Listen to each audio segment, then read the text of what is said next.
Thank you, Mark. Okay.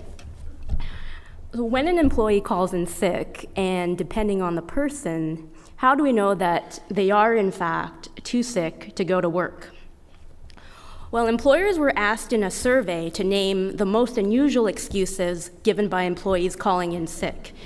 And here are some of the more unusual excuses that employers have heard. My 12-year-old daughter stole my car and I had no other way to get to work.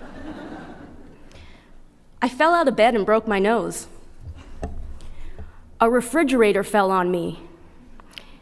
I ate too much. And the last two excuses were not made by the same person. So when an employee calls in sick and claims sick pay, do we believe this person? Well, many employers will ask employees for proof of illness or injury, like a medical note. But as some of you know, asking for and getting sufficient proof is not always that easy, especially when it comes to unionized employees. In general, arbitrators have said that unionized employees have a right to privacy, and this right to privacy has generally restricted an employer's ability to obtain medical information from unionized employees. 5 years ago, arbitrator George Sertikowski issued a decision called Hamilton Health Sciences, which dealt with the issue of how much medical info can employers require unionized employees who claim sick pay. And in that decision, the arbitrator made this ruling. Unless a collective agreement contains a provision that provides otherwise, when an employee first applies for sick pay, an employer, in general, is not entitled to know the diagnosis. What an employer is entitled to know is the nature of the employee's illness or injury. Now, this ruling from arbitrator Sertikowski left open one big question. Where do you draw the line between diagnosis on one hand and information on the other hand that merely provides the nature of illness without revealing the diagnosis? In an arbitration award issued last year, arbitrator Sertikowski had to deal with the same issue again, and this time he attempted to clarify the dividing line between diagnosis and nature of illness. This more recent decision from Sertikowski is from a decision called Providence Care Mental Health Services. Now, this was an individual grievance arising from a 3-day absence that an employee took. The employee called in sick for 3 days and made a claim for sick pay under the collective agreement. And he submitted a medical note that said in its entirety, this patient was absent for work for medical reasons. Now, the employer did not accept this medical note as sufficient proof and asked for a more detailed medical information, but the employee refused, citing privacy concerns, and filed a grievance, and that grievance went to arbitration.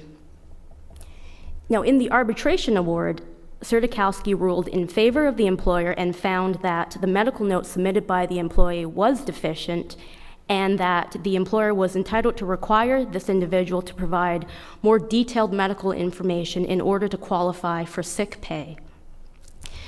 In his decision, arbitrator Sertikowski provided 3 general rules to help guide unionized employers when requesting medical information from employees who have applied for sick pay.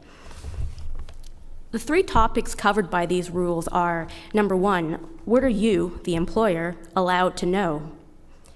Number 2, what are you not allowed to know? And number 3, what exactly do we mean by the term nature of illness? So first, what are you allowed to know?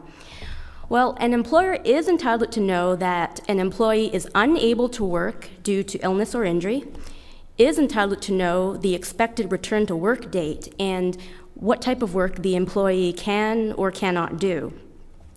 Now, at this initial stage, an employer can require the employee to provide a medical note that sets out only the nature of illness or injury. So second, what are you not allowed to know? Unless the collective agreement provides otherwise, when an employee initially applies for sick pay, An employer generally has no right to know about the employee's medical history and has no right to know the diagnosis, the treatment plan, or the prognosis. But remember, you are allowed to know the nature of illness, just not the diagnosis. So that takes us to the third rule. What exactly do we mean when we say nature of illness? Well, according to Arbitrator Sertikowski, the nature of illness might mean a description of the essential qualities of a disease, or it might mean a general statement of a person's illness or injury in plain language and without any technical details. So Arbitrator Sertikowski described the concept of nature of illness with this summary. It's a description that reveals the essence of the situation without revealing the diagnosis. So, is the term nature of illness now clear as mud? Well, I think a practical example of the nature of illness might be a statement that a person has a cardiac condition, or it might be a statement that a person has undergone surgery for a particular medical condition. It would not, however, reveal the technical name of the diagnosis. If you go to our website, you can find my paper where I review in more detail the principles and guidelines established in that arbitration award. Thank you.